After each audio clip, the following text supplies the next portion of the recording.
મારો વાલા ગામમાંથી પંખો ફિટ કરાવ્યો, ગામના ખર્ચે, આખા ગામના ખર્ચે. આ પંખો ફિટ કરવા માટે અમારે એને ગાંધીનગર ધક્કો થયો હતો.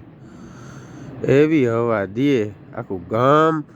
તમે કોઈક દી આવો તો જોજો, આખું ગામ છે ને અત્યારે ધાબરા લઈને સાંજે 8 વાગ્યા પછી નીકળે. દી આખો તો સ્વેટર પહેરી રાખવું પડે એમ વાલા, એવો પંખો હે. એ ના હોય મોટા, એવું થોડું હોય.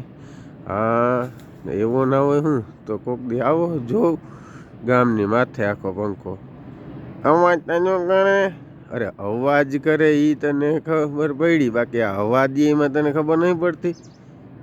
આ તમારે કરાવવું હોય ને તો ગાંધીનગર ધક્કો થાય સીધો અહીંથી.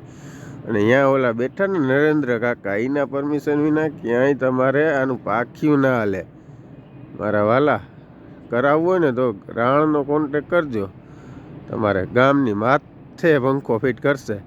હવા દે એટલે 1 નંબર હવા. અવાજનું થોડુંક રહે પણ હવાનું તમે જોઈ લેજો. અટાણે આવીને જોજો, 9 વાગ્યા પછી કોઈ તમને ગામમાં કૂતરું પણ નહીં જડે એવી હવા ફેંકે મારા વાલા. હબાટી બોલાવતો હોય હવા. અને ક્યાંક પણ બેઠા હોય કોઈ તો તમારે જોવું, અહીંયા તાપણું કરીને બેઠા છે અટાણે. અહીંયા તો ઠીક બોલા, લીંબડીને પાટીએ તમે જો તો ત્યાંય તાપણા ચાલુ હોય. પંખો તો રાણની માથે ફિટ કરાવ્યો હે, પણ એવી હવા દે.